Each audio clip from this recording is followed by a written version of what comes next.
Bonjour et bienvenue dans la chaîne de Mathématiques Sciences. Aujourd'hui, je vais présenter et expliquer une nouvelle vidéo. Cette vidéo donc en physique-chimie sur le thème numéro 1, constitution et transformation de la matière. Et dans cette vidéo-là, nous allons simplement ici parler notamment de la composition d'un atome. Ok, voilà. Donc ici, on va voir la composition d'un atome, comment c'est fait, etc., etc. Ok, voilà. Alors, du coup, en termes de composition d'atomes, là, pareil, pour bien comprendre pour bien comprendre la structure d'atome, on va peut-être faire un petit point histoire, ok? Un petit point histoire des sciences pour bien comprendre justement toute cette chose en fait, ok? Parce que ça semble quand même cohérent de faire un petit peu d'histoire des atomes, ok? Enfin, d'histoire des sciences, ok? Alors, du coup, il faut savoir que l'atome, à l'époque, on ne l'a pas toujours imaginé de la même manière que l'on l'imagine aujourd'hui, ok? Et c'est pour ça, du coup, qu'en quatrième, troisième, quand on parle de l'atome, on vous parlait d'abord de sphère, et après, on vous a peut-être présenté un modèle assez rapide de l'atome, ok? On vous a présenté notamment un modèle comme ça, là, en espèce avec une boule au centre et après des électrons qui gravitaient comme ça. Ou bien éventuellement, on vous a présenté également un modèle un petit peu comme ça, comme j'avais fait aussi en quatrième, il me semble, qui ressemble donc au modèle de Bohr, ok? Enfin, d'ailleurs, c'est le modèle de Bohr, voilà, c'est-à-dire un modèle planétaire. Vous avez un électron, enfin, vous avez un noyau et des électrons qui vont tourner autour de ce noyau, ok? Voilà, Bon, mais avant d'arriver à tous ces modèles-là, il faut savoir qu'à la base, l'atome, on l'a imaginé comme une simple sphère, comme la matière la plus petite, tellement petite que l'on ne peut pas la casser, la matière insécable, ok? Donc ça, c'était à l'époque notamment de Démocrite, le CIP, ok? Voilà, donc ça remonte quand même d'il y a 2500 ans quasiment, donc dans les années moins 500, moins 400, ok? Voilà, Après, donc, un petit peu plus tard, toujours dans cette période-là, on a Aristote. Il faut savoir que ce genre de personnalités-là, Démocrite, Aristote, tout ça, c'était des personnalités qu'on appelait à l'époque, puis aujourd'hui, mais on appelait ça des philosophes. C'est-à-dire, en gros, c'était des personnes qui avaient quand même un bon parler. Ils venaient, ils parlaient de plusieurs thèmes. Hein. Voilà, ils étaient en général bons dans plusieurs disciplines. Ça peut être les maths, la physique, mais également ils étaient calés sur tout ce qui était questions philosophiques ou des choses comme ça. Ok, voilà. Bon, aujourd'hui, ça n'existe quasiment plus ce genre de personnalité. Mais à l'époque, ça existait. Et donc, il faut savoir qu'également, ce genre de personnalité, Démocrite, Aristote, etc., il parlait au peuple, ok? Il parlait aux gens qu'ils avaient autour, ok? Et en fonction de leur popularité, s'ils avaient plus ou moins un grand public, logiquement, ça touchait de plus ou moins de personnes. Mais bon, malheureusement, il arrive un jour où, tout simplement, Aristote prit la parole. Et notamment, il prit la parole au sujet des atomes et de la matière. Et lui, il dit, bon, moi, la matière, les trucs insécables, ça n'existe pas, très clairement, parce qu'à l'époque, comme je l'ai dit, on imaginait l'atome comme la matière qui était insécable, la matière la plus petite. Et lui, Aristote, il vient, il dit, bon, ça n'existe pas. Hein, moi, j'imagine que la matière, elle est constituée de trois éléments, que sont l'eau, la terre, le feu et l'air. Ok, voilà pour nous. Il imagine ainsi donc que la matière est faite de ces trois éléments-là, enfin de ces quatre éléments-là, et donc ça a donné naissance par la suite à la chimie. Et donc du coup, en termes de chimie, en termes d'atomes, et là toutes les recherches sur les atomes, tous les travaux sur les atomes vont complètement être laissés à l'abandon, puisque comme je l'ai dit, Aristote avait un grand public, un plus grand public, en tout cas Démocrite ou le cycle, et du coup il a su convaincre un plus grand nombre que finalement l'atome n'existe pas et qu'il y avait quatre éléments, et donc de par ces annonces-là, à ce moment-là, du coup, tout ce qu'on connaît en termes d'atomes ou de choses comme ça, on ne pouvait plus travailler sur les atomes. Et ainsi, donc, la chimie naît, la chimie disparaît en quelque sorte, et si vous aviez malheur à cette époque-là, de faire la chimie, vous étiez considéré un petit peu comme hors norme. Et puis, si on avance même avec le temps, vous étiez considéré au Moyen-Âge comme un sorcier. C'est-à-dire quelqu'un qui manipule la matière, qui essaie de la comprendre, et à cette époque-là, c'était vraiment un sorcier, toi. C'était vraiment quelqu'un de pas net, ok? Tout comme vous avez eu avant, enfin juste après donc le Moyen Âge, en 1560, 1581, et vous aviez eu, quoi ça s'appelle, vous aviez eu François Viette, qui était considéré comme un sorcier du fait qu'il arrivait à décoder des messages des Espagnols, notamment avec le calcul littéral, ok? Et là, pareil, au Moyen Âge, un chimiste, il était considéré comme un sorcier de sorte, enfin du fait qu'il manipulait la matière, ok? Voilà. Bon, je vais pas vous mentir, c'est vrai qu'au Moyen Âge, quand même, la société était beaucoup plus fermée qu'aujourd'hui, c'est-à-dire qu'aujourd'hui, on est quand même ouvert sur pas mal de questions. À l'époque, on était très très fermés, je vous avoue qu'on était enfin l'humanité en tout cas était très très fermée sur ce genre de questions, ok? Voilà. Aujourd'hui, maintenant, la société est quand même plus ouverte sur ce genre de choses. ok. La société globalement, après, je sais qu'il y a des minorités qui sont encore fermées sur les questions physiques, mathématiques ou des choses comme ça, ok. Bon, alors il aura fallu même attendre jusqu'à l'époque, bah, tout simplement, de, du XVIIIe siècle, la Révolution française, et donc il aura fallu attendre Antoine de Lavoisier pour que l'idée d'atome ou de choses comme ça, et bah, revienne donc bah, en place, ok. Voilà, voilà.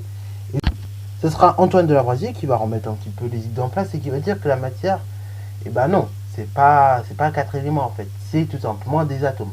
Et ce sera même John Dalton, donc en anglais, qui va reprendre tout simplement des expériences de Antoine de Lavoisier et qui va affirmer en effet que la matière est faite d'atomes. Et donc il va l'imaginer comme on l'imaginait 2500 ans pratiquement, enfin 2000 ans en arrière, ok, 2300 ans en arrière on va dire. Il va l'imaginer de sorte, de cette manière-là, c'est-à-dire comme une sphère finalement, ok, voilà vous. Et donc c'est pour ça qu'en quatrième, quand vous proposez des modèles plastiques ou des modèles moléculaires, en général vous proposez ce genre de choses, ok, parce que l'atome à la base était imaginé comme ceci. Après un petit peu plus tard, vous allez avoir donc Thomas Edison, ok, voilà vous, qui va imaginer l'atome avec le modèle du plum pudding, ok. Et le plum pudding, c'est quoi? C'est tout simplement, en gros, un peu comme une brioche, si vous voulez, ok. C'est-à-dire, on a grossièrement bah, la brioche, ok, on a le contenu qui est enrobé, qui va entourer la brioche, et vous avez des petites boules un peu à droite, à gauche, ok. Donc une brioche, enfin vous imaginez ça comme une brioche avec des raisins. Et donc la brioche, c'est celle qui va entourer, c'est l'atome en gros, et les petits raisins, bah, sont tout simplement les éléments, ok, qu'il y a dans l'atome. Et donc, à l'époque de Thomas Edison, vers 1850, l'atome était imaginé de cette manière-là, ok. Alors après, il aura fallu même attendre jusqu'à 1905, à peu près 1905-1910, pour que un scientifique du nom de Rutherford, ok, fasse une expérience assez incroyable. Donc il a pris carrément, lui, une feuille d'or, ok, il a pris une feuille d'or. Et donc une feuille d'or, vous voyez les feuilles d'or par exemple qu'on a dans les anniversaires, dans les gâteaux d'anniversaire tout fait, et ben il a pris une feuille d'or 100 fois plus petit que ça, ok. Et donc il a essayé, pareil, de balancer des rayons alpha. Donc rayons alpha qui, au cas où s'il aurait touché justement les éléments qui composaient l'atome comme on l'imaginait, ok, et bah serait tout simplement revenu, ok, serait revenu soit en arrière, soit ça aurait dévié la trajectoire du rayon, ou soit éventuellement le rayon n'aurait pas pu, enfin, il serait revenu à sa place en tout cas, ok. Voilà, voilà. Et je trouve que non, tous les rayons ils faisaient leur route, ils ont tous tracé. Et donc, sur 100 000 fois, ok, sur 100 000 lancers entre guillemets de rayons, et ben vous avez à chaque fois un rayon qui ne passait pas. Sinon, les 99 000 autres, ils passaient, ok. Voilà vous. Et Rutherford, il voit ces résultats, il est impressionné, il comprend pas. Donc il refait encore l'expérience, il rebalance des rayons, boum boum boum boum boum boum boum boum, 100 000 fois. Et il trouve encore le même résultat assez surprenant. C'est-à-dire que sur les 100 000 fois qu'il lance ces rayons alpha, vous avez toujours un rayon qui revient à sa place, ok, qui est dévié ou même qui ne passe pas. Et les 99 000 autres, ils repassent. Et de là, il commence à comprendre que finalement, et bah, dans l'atome, certes, vous avez des électrons, mais qui ne sont pas assez grands que ça. Et que globalement, bah voilà, ils sont tellement pas si grands que ça qu'ils laissent passer les rayons. Et par contre, vous avez des éléments, enfin vous avez un élément notamment qui est le noyau, qui est 100 000 fois plus petit que l'atome, ok. Et c'est là qu'on a commencé un petit peu à comprendre la dimension entre guillemets de l'atome, ok. Par la suite, on a pu comprendre encore un peu plus sur l'atome, ok. Notamment avec les modèles de bord, ok, qui sont arrivés derrière, qui vous indiquent la position entre guillemets des électrons, ok, qui vous indiquent leur cortège électronique, ok. Et donc, pareil, le modèle de bord, on va en parler dans une autre vidéo, mais en gros, ça vous indique où doivent se positionner exactement les électrons. Par exemple, la première couche, ok, qui est la couche la plus centrale, ne peut admettre que 2 électrons. La seconde couche, elle peut en mettre un peu plus, elle peut admettre jusqu'à 8 électrons, et donc ainsi de suite, ainsi de suite. Et plus vous allez monter en couche, et plus vous pourrez avoir d'électrons, ok. Alors ça se fait pas n'importe comment, et vous allez comprendre d'ailleurs en comprenant justement la configuration électronique de l'atome, ok, le cortège électronique de l'atome. Une fois que vous aurez compris ça, bah, vous comprendrez en fait comment il fait votre tableau périodique, ok. Parce que grossièrement, votre tableau périodique, il repose sur cette configuration électronique d'atome, ok. Voilà vous. Et à la fin, pour terminer, en termes de modèle, vous avez celui de Schrödinger, ok. Et celui donc de Schrödinger, bah, c'est un modèle qui grossièrement, lui, ne va pas indiquer une position exacte des électrons, contrairement au modèle de Bohr, mais va vous indiquer tout simplement une position aléatoire, probabiliste. Ok. Donc, ça va vous dire en fait que bah, plus on est vers le centre, et plus on a une certaine probabilité que les électrons s'installent, ok. Et plus on va s'éloigner du centre, et moins la probabilité que l'électron soit dans telle ou telle position, et ben moins cette probabilité elle est grande, ok. Voilà, voilà. Et donc plus on a entre guillemets d'électrons, et plus on a de chances qu'ils soient là en fait, ok. Enfin plus la surface est petite, et plus on a de chances que les électrons soient positionnés là où ils devraient être, ok. Voilà, voilà. Et donc ça, ce modèle-là, le modèle de Schrödinger, vous serez très probablement emmené à l'étudier en terminale, voire en études supérieures, ok. Voilà, voilà. Alors pourquoi je vous parle de l'histoire de l'atome? Parce que justement, et notamment de l'histoire du modèle de l'atome, parce que justement, c'est à partir de l'histoire du modèle de l'atome qu'on peut comprendre comment il est fait cet atome. Et donc, je reprends le modèle de Bohr. Maintenant, vous avez compris que je prends ça ne serait-ce que pour simplifier, pour comprendre grossièrement comment ça marche, mais que ce n'est pas une représentation exacte. Encore une fois, un modèle n'est qu'une représentation simplifiée de la réalité, ok, ou du moins de ce qu'on comprend de la réalité, ok. Voilà, voilà. Un modèle ne vise pas à représenter la réalité de façon parfaite, claire, nette. Malheureusement, personne n'a jamais vu d'atome, que ce soit en 1850, que ce soit en 1800, que ce soit en Antiquité, que ce soit même aujourd'hui, personne n'a vu d'atome. On verrait l'atome, et on le représenterait pas comme ça, ok. Là, c'est une représentation, en fait, strictement simple de la réalité, une représentation simplifiée de la réalité, avec, au moment donné, avec les faits que l'on connaît sur l'atome, ok. Voilà, voilà. Après, bien évidemment, plus on va avancer, plus vous allez manipuler des modèles déjà complexes, et plus notamment, peut-être, si on arrive à voir un atome, on le reprendra autrement, ok. Mais pour l'instant, en seconde, en tout cas, on va utiliser le modèle de Bohr. Et donc, justement, quand on voit un atome, on voit deux éléments quand même, qui sont assez remarquables. On voit des petites billes, entre guillemets, qui vont tourner autour de l'atome, ok. Donc, ils vont tourner autour de l'atome sur ce qu'on appelle une couche électronique. Donc, sur cette couche électronique, vous allez avoir ce qu'on appelle des électrons, en fait, pour être plus précis. Et donc, ces électrons, ils vont être chargés négativement, ok. Voilà, voilà. Après, tout au centre, vous allez avoir un noyau qui est 100 000 fois plus petit que l'atome, ok. Donc, autant vous dire que c'est pas grand-chose, hein. Voilà, voilà. 100 000 fois plus petit, si vous devez vous imaginer ça dans votre tête, c'est comme si tu prenais, je sais pas, un ballon, ok, tu prenais un ballon, admettons, de mesure, je sais pas, 2 cm, ok, voilà, voilà, tu prends un ballon, une balle plutôt de mesure 2 cm, ok, voilà, voilà, une balle, une bille, tout ce que tu veux de mesure 2 cm, et après, donc, tu prends un grand terrain, un grand ballon, si tu veux, de mesure 200 000 cm, ok. Alors, 200 000 cm, donc, si tu dois mettre ça en mètres, ça fait tout simplement 2000 mètres, et 2000 mètres, ça fait 2 km. Donc, en gros, c'est-à-dire que sur un ballon qui fait 2 km, ta bille ne représenterait que 2 cm, ok. Voilà, voilà. Donc, c'est vraiment pas énorme, en fait, pour vous dire. Bon, bien évidemment, il y a pas mal d'autres exemples comme ça. Voilà, pour essayer de comprendre un petit peu comment c'est fait. Mais je vous prends cet exemple-là pour que vous puissiez comprendre un petit peu, ok. C'est-à-dire qu'en fait, le noyau de l'atome, il n'est pas si grand que ça, ok, par rapport à l'atome. Vous prenez une bille de 2 cm, comme je l'ai dit, et un ballon qui englobe la bille, qui fait 2 km, et vous allez voir, en fait, c'est pas si grand que ça, ok. Voilà, 2 km, je sais pas si vous vous rendez compte, mais c'est énorme. C'est énorme, c'est énorme. C'est en gros la distance que vous avez, par exemple, de Bessancourt à Taverny.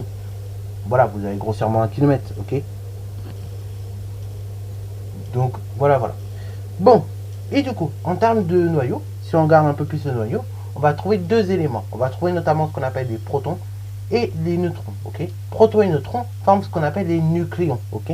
Alors, les nucléons, ils vont avoir une charge globale qui est positive, ok. Mais si on regarde plus en détail, en fait, ce sont les protons qui vont porter des charges positives et les neutrons, comme leur nom l'indique, eux vont être neutres, ok. Voilà, voilà. Et du coup, ça fait que les nucléons, en charge globale, elle est positive, ok. Alors du coup, petite règle assez simple à retenir sur l'atome. Un atome est électriquement neutre du fait qu'il y ait autant d'électrons que de protons, ok. Comme il y a autant d'électrons que de protons, ok, c'est le même nombre, et dans ce cas-là, ça fait que les charges positives et négatives s'annulent, ok, et ça fait qu'il est électriquement neutre, ok. Or, dans certains cas, vous allez avoir certains atomes qui vont perdre ou gagner des électrons en plus, ok, et donc il n'y aura pas assez de protons pour, on va dire, équilibrer les choses. Ou au contraire, il y aura trop de protons et du coup, ça ne va pas équilibrer les choses. Dans ce cas-là, ça va former un élément qui, lui, n'est pas électriquement neutre. C'est ce qu'on appelle les ions, ok. D'ailleurs, si vous voulez voir un petit peu le rappel de comment se forme un ion, vous pouvez aller voir les vidéos d'année dernière sur les ions, mais également donc la vidéo que j'ai faite il n'y a pas longtemps sur tout ce qui concerne les entités chimiques et l'espèce chimique, ok. Voilà, j'en parle un petit peu assez rapidement. Alors, maintenant, donc, voyons un petit peu les différents objets, comme je l'ai dit, les différents éléments constituant donc un atome, ok. Donc, et on va voir notamment leur masse déjà.